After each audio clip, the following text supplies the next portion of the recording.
우리나라는요, 전국 어느 곳을 가든지 물이 아주 흔합니다.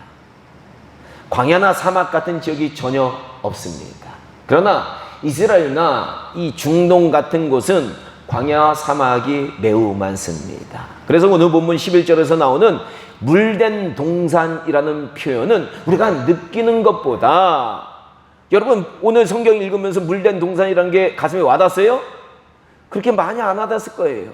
그런데 우리가 느끼는 것보다 그들에게는 그 의미가 더 깊이 다가오는 표현이다라고 할 수 있습니다. 사실 이 물된 동산이라는 것은요, 자체적으로 물이 없어서 물을 일부러 끌어온 땅을 의미한다라고 할 수 있어요. 우리가 아는 대로요, 물이 없는 땅에는 풀이나 나무가 자라기가 힘들어요. 따라서 사람이나 동물이나 물고기 같은 것들도 살기가 힘듭니다. 하지만 광야나 사막 같은 지역이라도 물만 공급되면 황무지가 변화되고 사람이 사는 곳으로 회복되는 역사가 일어난다라는 거예요. 실제로 지금 이스라엘 땅에 가보면요, 광야에 물을 공급해서 그곳에서 농사를 짓고 가축을 기르고 사람들이 사는 공동체들이 많이 생겨났다라는 겁니다. 그리고 아프리카나 중동의 사막 지역에서도 이들을 보고 배워서 물을 공급해서 농사를 짓는 곳들이 많이 생겨나고 있다라는 겁니다. 이처럼 물을 댄 동산은요, 풀이 자라나고 열매 맺는 나무들이 자라나고 농사를 짓기 시작하고 가축을 기르고 사람들이 모여 살기 시작하는 회복의 땅으로 변화되는 것을 의미한다라는 거예요. 그러면 오늘날 우리에게도요, 물된 동산이라는 것은요, 영적 회복, 영적으로 물 공급받아야 돼요. 하나님과의 관계 회복, 건강의 회복, 물질의 회복, 인간관계의 회복, 비전의 회복 등과 같이 소생과 회복을 의미한다라고 할 수 있는 겁니다. 특히 오늘 본문 11절은요, 이 물된 동산이 우리에게 어떤 의미를 가든지 하나님께서 잘 알려주고 있습니다. 여호와가 너희를 항상 인도하며, 물된 동산 같은 삶은 항상 하나님이 인도하는 거예요. 메마른 곳에서도 너의 영혼을 만족하게 하며 너의 뼈를 견고하게 하리니 너는 물된 동산 같겠고 물이 끊어지지 않는 샘 같을 것이니라. 아멘. 그렇습니다. 이 물된 동산이란 하나님께서 우리의 삶을 항상 인도하시고 세상같이 거칠고 황량하고 메마른 곳에서도 우리의 영혼을 늘 만족하게 하시고, 육신의 뼈가 튼튼하면 그 사람이 건강한 것처럼 영육간에 강건한 삶을 살아가는 그런 인생을 의미한다라고 할 수 있다는 겁니다. 바로 이런 삶은 우리가 원하는 삶이기도 하고요, 하나님께서도 우리를 통해서 이루어 가기를 원하시는 삶이기도 하다라는 겁니다. 그래서 하나님께서는요, 이사야 선지자를 통해서요, 이런 회복의 역사가 일어날 것을 오늘 본문 12절에서 남유다 백성들에게 예언적으로 말씀하고 계신다라는 겁니다. 너희에게서 날자들이 오래 황폐된 곳들을 다시 세울 것이며 너는 역대 파괴된 기초를 쌓으리니 너를 일으켜 무너진 데를 보수하는 자라 할 것이며 길을 수축하여 거할 곳이 되게 하는 자라 하리라. 아멘. 하나님께서는요, 이 남유다 백성들을 통해서 전쟁과 노예 생활로 폐허가 된 그 땅을 다시 세우고 기초를 세우시고 길들을 만들어서 사람들이 다시 사는 회복의 땅으로 만드시겠다라고 예언하셨다라는 겁니다. 저는 오늘 본문의 말씀이 우리 성민교회의 말씀과 비전이 되어야 된다라고 생각을 해요. 우리 교회도 이제는 하나님께서 교회 기초를 세워주셔야 돼요. 그 터를 닦아주셔야 되고요, 영적 회복의 역사를 일으켜주셔서 결국은 부흥하여서 수많은 생명들을 살려내는 물된 동산과 같은 교회가 되어야 된다라고 생각합니다. 그리고 성령님께서 그렇게 반드시 역사하시라고 저는 믿어요. 하나님께서 하시면 할 수 있는 거예요. 그렇다면 부흥과 회복을 위해서 우리는 어떻게 물을 대는 역사를 일으킬 수 있는가라는 거예요. 물을 대야 되거든요. 황폐한 곳에 물을 대야 부흥의 역사가 일어나고 생명이 살아나거든요. 오늘 본문에서 하나님께서는 물을 공급하시는 분은 하나님이시지만 이 물을 공급하실 수 있도록 우리가 해야 할 것들에 대해서 말씀하고 계신다라는 겁니다. 이에 오늘 우리는요, 물 되는 것이 어떤 것인지, 과연 우리의 삶 가운데서 어떻게 물을 공급할 수 있는지, 물을 어떻게 될 수 있는지, 그것에 대해서 말씀을 나누어 보려고 합니다. 첫 번째는요, 이 메마른 땅에 물을 대기 위해서는요, 즉 물을 공급하기 위해서는 우리가 뭘 해야 되느냐? 늘 강조하는 것 위해서 기도해야 되는 거예요. 본문 9절 상반절에서 하나님께서 이렇게 말씀하세요. 너가 부르짖을 때 나 여호와가 응답하겠고 너가 부르짖을 때 내가 여기 있다 하리라. 아멘. 맞아요. 기도하는 거는요, 기도가 뭐냐? 황폐한 동산에 물을 대는 행위예요. 즉 기도하게 되면 우리 앞에 찾아오는 이 황폐한 상황들, 황량한 상황들 많이 찾아보거든요. 인생 살다 보면 이 상황 속에서 안 될 것 같은 것이 돼요. 그리고 막힌 것 같은 상황이 뚫리게 되는 그런 일들이 벌어진다는 거예요. 우리 교회도 요사이 부르짖어 기도하니까 사실은 교회를 비워줘야 되는 그런 상황에서 하나님께서 교회를 지켜주시고 계속 사용할 수 있게 해주시는 놀라운 역사를 일으켜 주셨다라는 겁니다. 우리 성도님들은요, 이것이 아니 자연스럽게 그냥 일어난 사건이라고 생각하면 안 되는 거예요. 이스라엘 백성들도 홍해가 갈랐을 때 홍해가 갈라진 걸 보고 나중에는 자연스럽게 밤새 바람이 불어가지고 밤새 홍해를 갈라놓으니까 자연스럽게 갈라진 것처럼 착각한 그런 사람들이 생긴 거예요. 우리가 부르짖어 기도하였기에 하나님께서 응답하신 사건이다라는 거 여러분들 아셔야 되는 거예요. 이처럼 기도는 황폐한 땅에 물을 댈 수 있도록 수도의 파이프에 꼭지를 돌려서 여는 행위다라는 거 여러분들 꼭 기억하셔야 됩니다. 그런데 기도를 안 하면 아무리 물의 근원이신 하나님께서 파이프를 통해서 물을 계속적으로 공급하고 계셔도 우리는 물을 공급받지 못하게 된다라는 거예요. 파이프를 열어야 돼요. 기도해야 되는 거예요. 그러므로 우리는 기도로 황량한 우리의 삶과 교회에 물을 대는 역사를 일으키시길 주님의 이름으로 축원합니다. 그러니까 더욱 열심히 기도해야 되는 거예요. 둘째로 물을 대는 것은 이 멍에와 손가락질과 허망한 말을 우리 삶 가운데서 제버리는 것이다 라고 할 수 있습니다. 오늘 본문 11절 하반절에서 하나님께서 또 이렇게 말씀하세요. 만일 너희가 너희 중에 멍에와 손가락질과 허망한 말을 제하여 버리고, 그렇습니다. 우리가요, 이 물된 동산과 같은 상황을 우리 삶 가운데 만들려면 하나님께서 먼저 우리 가운데 멍에와 손가락질과 허망한 말을 없애버려라 라고 말씀하고 계신다는 거예요. 그렇다면 멍에와 손가락질과 허망한 말이 무엇을 의미하느냐라는 거예요.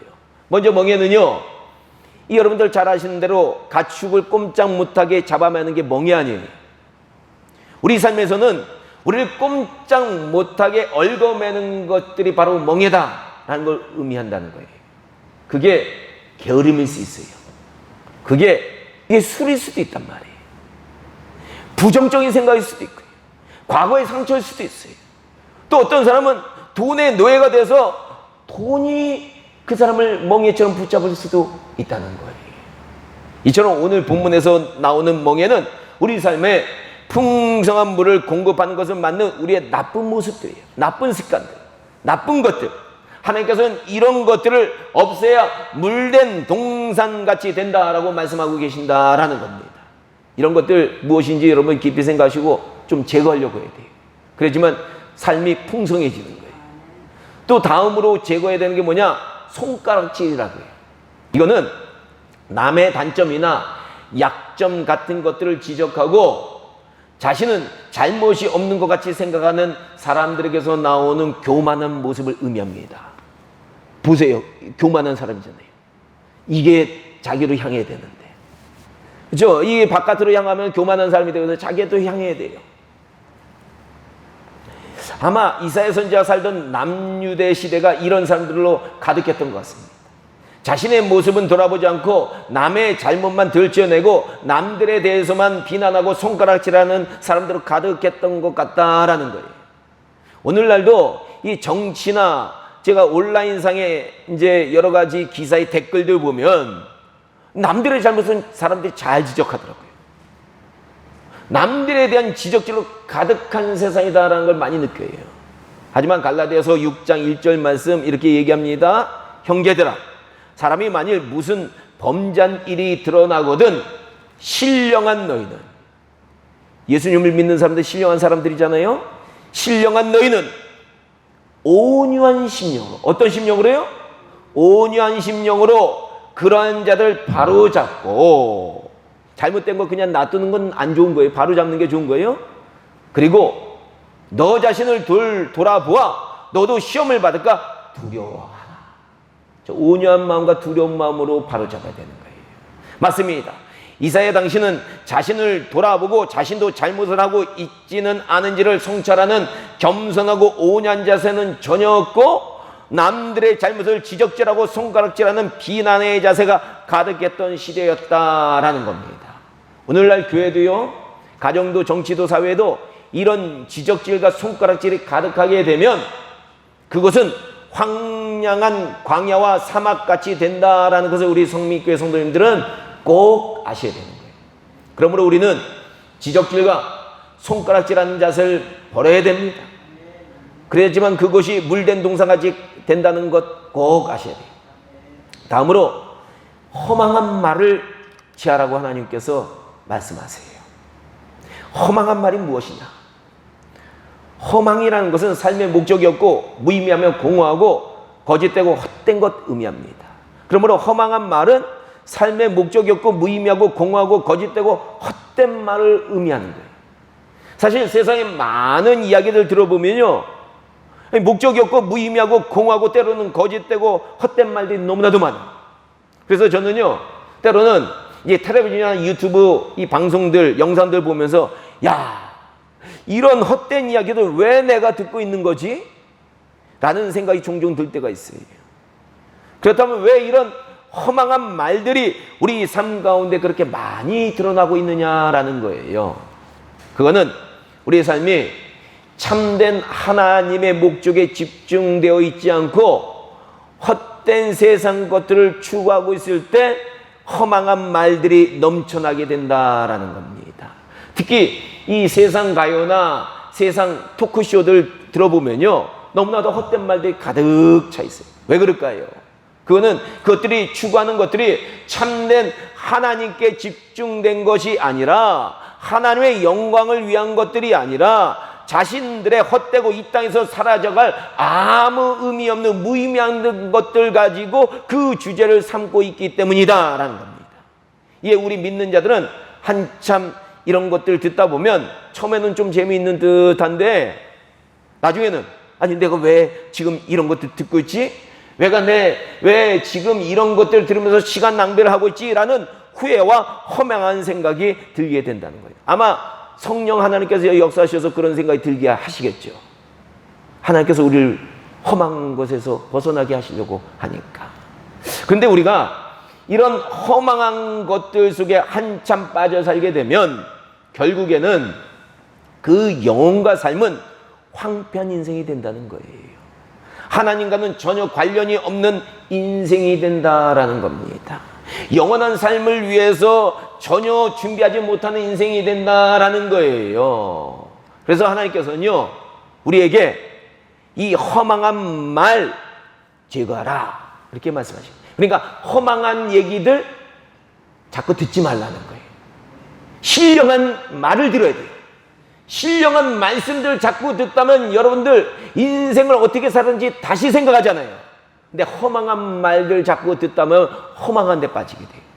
그렇습니다. 우리는 우리 인생의 헛된 멍에들과 손가락질들과 허망한 말들을 제거해야 된다. 그래야지만 하나님께서 주시는 풍성한 은혜의 생수를 공급받아서 물된 동상 같은 인생을 살 수 있다라고 하나님이 말씀하시는 거예요. 셋째로는요, 이 메마른 곳에 물을 대는 행위는 어렵고 힘든 사람들에게 좀 관심을 가지는 거예요. 본문 10절에서 하나님께서 이렇게 말씀하세요. 줄인 자들에게 내 심정이 동하여. 어려운 사람들이 있는데 마음이 안 동하면 마음이 황폐한 마음이에요. 괴로워하는 자의 심정을 만족하게 하면 내 빛이 흑암 중에 떠올라 내 어둠이 낮과 같이 될 것이며, 즉 굶주리고 고통과 괴로움에 있는 자들과 같이 소외되고 어려운 가운데 있는 자들의 관심을 가지고 도와라 라는 그런 말씀이에요. 그러면 그렇게 되면 하나님의 빛이 떠올라 우리의 삶을 낮같이 밝게 비춰준다 라고 하나님이 말씀하십니다. 사실 이사야 선지자가 활동할 당시 남유다는요, 이 가난하고 힘이 없는 자들이 정말 어렵게 살던 시대였어요. 지금하고 좀 달라요. 우리 한국 사회는 참 복지가 발전한 사회에서 가난하고 힘든 사람들도 살기가 좋아졌는데, 다른 나라들만 가더라도, 후진국만 가더라도 진짜 어려워요. 당시 남유다는 전쟁으로 시달렸고 지금처럼 사회복지라는 개념도 없던 시대였기 때문에 가난하고 소외된 자들은 굶어 죽기 십상인 사회였어요. 그러기에 하나님께서는요, 그래도 살만한 사람들에게 당시에 줄이고 괴로운 자들에게 관심을 가지라라고 얘기하신 거예요. 바로 사회적으로 보면요, 이렇게 그늘진 곳에 있는 사람들에게 우리가 관심을 가지고 돕기 시작해야 우리 사회는 물된 동산처럼 된다라는 것이 하나님의 시각이라는 거예요. 과거 영국에 글래드스턴이라는 수상이 있었습니다. 그가 어느 날 중대한 문제로 국회에서 청문회를 당하고 있었어요. 그런데 국회의원들로부터 한참 질문 공세를 받다가 갑자기 국회 직원 한 사람이 오더니 작은 쪽지를 건네주는 거예요. 그래서 이 쪽지를 받은 글래스턴은요, 그 쪽지를 받고 국회의원들에게 질문은 다음에 연기해달라고 일방적으로 통보하고 순식간에 국회를 떠나버리는 거예요. 이 국회의원들은 자신들을 무시하고 책임을 회피한다고 난리가 났습니다. 소리를 치고 야유를 하면서 난리가 난 거예요. 그러나 글래스턴은요, 아랑곳하지 않고 밖으로 나가 사라져버린 거예요. 그리고 그가 달려간 곳이 어디냐 하면 한 병원이었는데요. 그곳에는 수십 년간 자신의 마차를 몰아주었던 마부가 세상을 떠나갈 임종의 순간을 맞이하고 있었다라는 거예요. 이 수상은 이 마부의 마지막 임종을 보기 위해서 청문회도 패하고 달려가서 죽어가는 그 마부의 손을 꼭 잡고 세상을 떠나 보내주었다라는 겁니다. 이에 그 마부는요, 그 수상에게 미소를 짓고 세상을 떠났다라고 합니다. 그리고 글래스턴은요, 그 마부가 죽은 후에 즉시 이제 또 국회 청문회 속개를 해야 되니까 황급히 국회로 달려가게 되었습니다. 그런데 이때 국회에서도요, 이 소식이 전해진 거예요. 그러자 국회에서 글래드스턴이 들어오자 사람들이 어떻게 했을까요? 우리나라 같았으면 막 야유를 했을 수도 있어요. 아니, 그게 중요하냐 지금? 국회 빨리 와가지고 청문회 해야지 왜 청문회 하다가 그런 데 가냐? 이렇게 할 수도 있어요. 그런데 모든 국회의원들이 기립박수를 치면서 그를 환영하면서 맞이했다라는 겁니다. 당시 국회의원들은 힘없고 권력 없는 마부를 사랑한 글래드스턴의 모습에 감동을 받았다라는 거예요. 저는 이 이야기를 접하면서 작은 자를 사랑했던 글래드스턴 수상이나 이런 모습에 마음껏 기립박수를 쳐준 당시 국회의원들이나 똑같이 물된 동산같이 시원하고 아름다운 영국 사회를 만들어 나갔구나라는 것을 느끼게 되었습니다. 당시 영국 사회는 작은 자들에게 관심을 가지고 배려하는 모습이 수상에서부터 국회의원들까지 가득 차 있었다라는 것을 우리가 깨달을 수 있어요. 오늘날 우리나라 국회와 사회도요, 당시 영국 사람들처럼 똑같은 마음을 가지기를 저는 소원을 합니다. 작은 자, 어려운 자들에게 마음이 동해야 돼요. 그들을 돕고자 하는 모습이 우리 사회 전반에 일어나기를 간절히 소원합니다. 바로 이런 모습이 우리 삶과 우리 사회에 나타날 때 우리는 물된 동산과 같이 아름답게 변화될 것이다 라는 겁니다. 이런 모습이 부디 우리 사회 전반에 또 우리 교회, 우리 가정 가운데 넘쳐 일어나기를 주님의 이름으로 다시 한번 축원합니다. 이제 네 번째 마지막이에요. 덥고 힘들지만 잘 하나님 말씀 경청해 보자고요. 이 동산에 물된다는 것은 안식일을 잘 지키는 것이다 라고 할 수 있다는 거예요. 본문 13절과 14절에서 하나님께서 이렇게 말씀하십니다. 만일 안식일에 내 발을 금하여 내 성일에 오락을 행하지 아니하고 안식일을 일컬어 즐거운 날이라 여호와의 성일을 존귀한 날이라 하여 이를 존귀하게 여기고 너의 길을 행하지 아니하며 너의 오락을 구하지 아니하며 사사로운 말을 하지 아니하면 너가 여호와 안에서, 누구 안에서? 하나님 안에서 즐거움을 얻을 것이라. 내가 너를 땅의 높은 곳에 올리고 너의 조상 야곱의 기업으로 기르리라. 아멘. 이처럼 구약에서 보면요, 하나님께서는 안식일을 잘 지키라고 누누이 이스라엘 백성들에게 명령하셨다라는 거예요. 방금 우리가 읽은 본문에서 특히 안식일을 존귀한 날로 여기면 하나님께서 그들을 높이시겠다라고 약속하셨다는 것 명심하셔야 돼요. 안식일을 존귀하게 여기면 그 사람을 세상에서 높이시겠다는 거예요. 이거는 하나님께서 안식을 존귀하게 여기는 자가 하나님을 존귀하게 여기고 있다라고 생각하고 계신다는 거예요. 오늘날 주일은요, 안식일을 대신해서 우리 주님의 부활을 기념하기 위해서 초대교회부터 지켜온 존귀한 날이에요. 주일이요. 다른 나라하고 조금 달라요. 그렇죠? 그러므로 주일을 존귀하게 여기는 자는 우리 주님을 존귀하게 여기는 자라고 하나님께서 분명하게 생각하실 것이라는 거예요.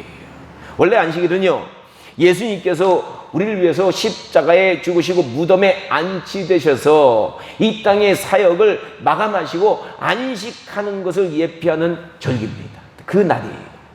안식하신 날이에요. 예수님 무덤에서요. 예수님의 십자가 사건으로 그 예언적 기능이 완성된 그런 날이에요. 그래서 사실은 이제 더 이상 안 지키고 있는 거예요. 완성되었기 때문에, 예언이. 이처럼 하나님께서 안식을 이스라엘 백성들에게 그토록 강조하신 것은 우리 인간의 죄를 속량하기 위해서 이 땅에 오실 당신의 독생자 예수를 예표하기 위해서 만든 날이기 때문이다라는 거예요. 다시 말해서 하나님께서 안식일을 귀하게 여기시는 이유가 뭐냐?